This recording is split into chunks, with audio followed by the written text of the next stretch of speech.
This is the only video on the internet that will teach you how to accurately make P.F. Chang's Dynamite Shrimp. Today we'll break down everything you need to know, from how to make your shrimp at home way crispier than anything you'll get at the restaurant, to the exact 3-step process P.F. Chang's uses to make their signature dynamite sauce. Now, the first thing we'll need to address is the shrimp. At the restaurant, they're using frozen 7190 count peeled and deveined shrimp. You should be able to find these in the frozen section of most major grocery stores. And if you're thinking to yourself, it was my understanding there would be no math in a recipe video. The 7190 number means there are about 71 to 90 shrimp per pound. Shrimp are also classified by sizes such as small, medium, and large. But these names are all over the place, and the numerical system is much more accurate. You should see the number count on the price tag or usually somewhere on the bag, like this one. To prepare the shrimp, we'll first need to make the Alkaline Soy Marinade that P.F. Chang's uses on nearly all their proteins. They use this brine because it accomplishes two things. First, the soy sauce will season the meat all the way through,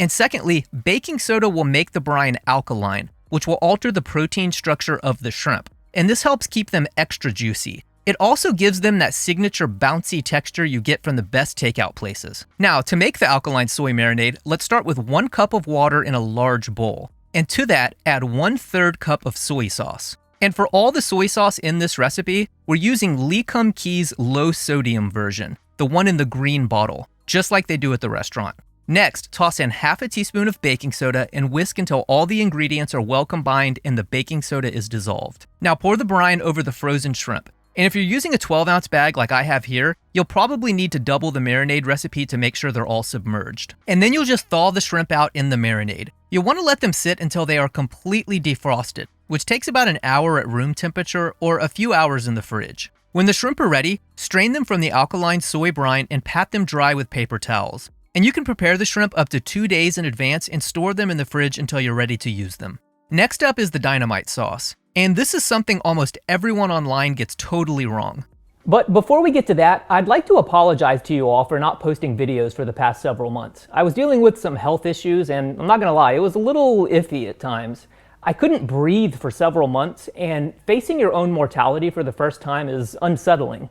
And one of the only things I found that truly helped was having someone to talk to. And that's why I'm happy to introduce you all to the sponsor of this video, BetterHelp. Therapy is so much more than just trauma dumping on someone. I learned a ton of practical things, like a few breathing exercises that taught me how to slow down my inhalation and exhalation so I could catch my breath. And without being hyperbolic, it was legitimately a lifesaver for me. It takes a lot of courage to ask for advice, and BetterHelp's mission is to make starting therapy easier. All you'll do is answer a few questions and they'll match you with a qualified therapist, in most cases within just a few days. You can set up messaging, phone calls, or video chats, whatever is easier for you. And if it's not the right fit, you can easily switch therapists at any time and it won't cost you anything. There's no reason to struggle in silence, so if you need someone to talk to, reach out to BetterHelp by clicking the link in the video description or go to betterhelp.com/Jason Farmer and get 10% off your first month of therapy. Once again, that's betterhelp.com/Jason Farmer. Thank you to BetterHelp for sponsoring this video. Now, I think when most people see the base of the dynamite sauce is Japanese-style mayonnaise, they assume it's made with Kewpie, the popular Japanese brand that's made with egg yolks and MSG and is probably the best mayonnaise in the world. But at the restaurant, they actually make their own Japanese-style mayonnaise by adding spices and seasonings to a regular Western-style mayo like Hellmann's. The 3-step process they use at the restaurant to make the dynamite sauce looks like this. They first take regular mayonnaise and turn it into their house Japanese-style mayonnaise. They then take the Japanese mayonnaise and turn it into the crispy green bean sauce by adding a few additional spices and seasonings. And then they use the crispy green bean sauce as the base to make the dynamite sauce. It sounds complex, but it's essentially just adding spices and seasonings to a regular mayonnaise. I've streamlined the process in the recipe document in the video description, but for the sake of accuracy, I'll quickly run you through how to make all 3 recipes. So for the Japanese-style mayo, we'll start with half a cup of Hellmann's mayonnaise, and to that, we'll add 1 3/4 teaspoons of soy sauce, 1 3/4 teaspoons of unseasoned rice vinegar, 1/8 teaspoon of celery salt, and you'll find this on the spice aisle of pretty much any grocery store. And note, celery salt is different than celery seed, so make sure you're getting the right one. 1/8 teaspoon of salt, and 1/16 teaspoon of turmeric powder. Good luck measuring that one. Then you'll just whisk until all the ingredients are well incorporated and the spices are evenly distributed in the sauce. And that is how you make their signature Japanese-style mayonnaise. Now, to turn this into the crispy green bean sauce, all you'll do is start with half a cup of the homemade Japanese mayonnaise, and to that, add 2 tablespoons of sriracha, an additional half teaspoon of unseasoned rice vinegar, 1 teaspoon of thinly sliced green onion tops, and half a teaspoon of finely minced fresh garlic. Then whisk everything into the mayonnaise until it's well combined. And this is how you make the crispy green bean sauce. And for the final step to turn the crispy green bean sauce into the Dynamite sauce, we'll just need 2 additional ingredients: chipotle powder and honey. So to make the Dynamite sauce, let's start with half a cup of the crispy green bean sauce from the previous step, and to that, add half a teaspoon of chipotle powder and 1 teaspoon of honey. Then whisk them in until they're well combined. And this is P.F. Chang's famous Dynamite sauce. This recipe will make enough for about 2 to 3 servings of Dynamite Shrimp, and you can keep it in the fridge for about a week until you're ready to use it. The next thing we'll need is the fry batter. And this is essentially a very traditional flour, cornstarch, and egg-based batter you'll often see in dishes like takeout-style sweet and sour shrimp. Now, one of the challenges with a traditional batter like this is the coating can become soggy very quickly after being sauced. So when we're cooking the shrimp later in the video, I'll show you a restaurant technique to help keep our shrimp extra crispy. But before we get to that, let's make the batter first. So to get started, add half a cup plus 2 tablespoons of all-purpose flour to a large bowl. Then toss in 3/4 cup plus 2.5 tablespoons of cornstarch, a 1/4 teaspoon of baking soda, and half a teaspoon of baking powder. Whisk all the dry ingredients until they're well combined. Then pour in 1 cup of ice-cold water, crack in 1 large egg, and finally, toss in 2 tablespoons of neutral oil.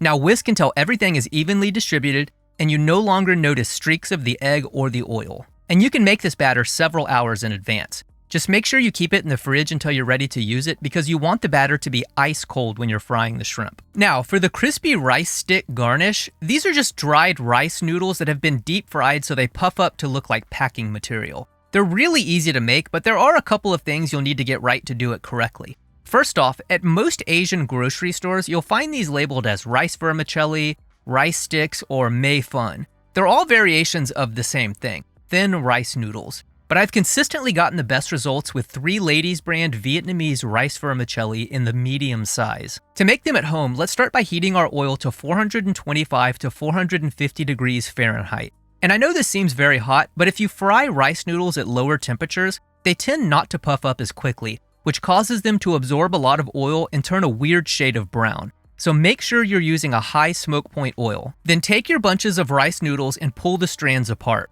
Now tear each of these smaller batches into about 1-inch sticks like this. Because they puff up so much during the cooking, you want to make sure you're doing this in very small batches. When you're up to temp, toss in a small handful of the rice noodles and they should puff up immediately. This cooking process typically takes just a few seconds. Then remove them from the oil to drain on a baking sheet lined with paper towels. And once these are cooled off, you should be able to store them in a covered container at room temperature for a couple of days. And the last thing we'll need before we cook the shrimp is the cabbage mix. This is just 4 parts of finely shredded green cabbage, 4 parts of finely shredded red cabbage, and 1 part finely shredded carrots. Just toss them all together until they're mixed well, and you can store this in the fridge for a couple of days or until you're ready to use it. Now, to make the shrimp, let's begin by heating some neutral oil in a large pot or a wok to 350 degrees. When you're up to temp, you'll take 10 of the marinated shrimp and toss them in the potato starch. At the restaurant, you'll always get exactly 10 shrimp per order because it's an appetizer. You should be able to find potato starch at most grocery stores, and note, potato starch is different from potato flour, so make sure you're getting the right one. If you can't find it, you can use cornstarch for this step. Then dredge all the shrimp until they're covered in the potato starch and shake them around to remove the excess starch. Then you'll add the shrimp to the cold fry batter. When the shrimp are covered in the batter, lift them up and allow the excess batter to drip off and slowly lower each shrimp individually into the hot oil. When you've added them all, you'll fry them for about 2 minutes or just until they're done, and make sure to agitate them so both sides are evenly fried. When the shrimp are ready, remove them to a baking sheet lined with a wire rack to let the excess oil drip off. Now, this is how the shrimp are prepared at the restaurant. When you place an order, the shrimp are pre-fried and then quickly reheated in the oil when ordered. This saves a lot of time so they're not having to dredge and batter the shrimp for every order. So the shrimp are ready to be sauced and served right now. But one of the pitfalls of this traditional type of batter is that it can become soggy very quickly after being sauced. So how do we get our shrimp to stay extra crispy? Well, that's funny you should ask, hypothetical viewer. What you want to do is to bump up the temperature of the oil to 375 degrees and fry the shrimp for a second time for an additional 1 to 2 minutes. A lot of restaurants use this double frying technique because it expels the extra moisture in the breading. That moisture is the #1 reason a crispy crust turns soggy after you sauce it. After the second fry, remove the shrimp to the baking sheet lined with a wire rack. To serve, we'll start by lining a plate with the cabbage mix. Now take the fried shrimp and add them to a large bowl and toss with several tablespoons of the Dynamite sauce until all the shrimp are completely saturated in the sauce. Spoon the shrimp on top of the cabbage mix and then garnish with some of the fried rice sticks and some thinly sliced green onion tops. And this is P.F. Chang's Dynamite Shrimp. Now, very quickly before our taste test, if you don't want to go through all this rigmarole with marinating the shrimp, breading, and deep frying them at home, you can totally use frozen fried shrimp and just toss them in the Dynamite sauce. There's no shame in this if you want to whip up something quickly. It's not exactly the same, but it will get you about 75% of the way there. All right, back to the taste test. Did you know Dynamite Shrimp is P.F. Chang's #1 appetizer? They sell something like 1 million orders of it every year. And now you can do J.J. Walker proud and make it at home for about 1/4 of what it would cost you to order at the restaurant. And if you enjoyed this recipe, make sure to check out the P.F. Chang's Crispy Honey Chicken video here. Thanks for watching. See you next time.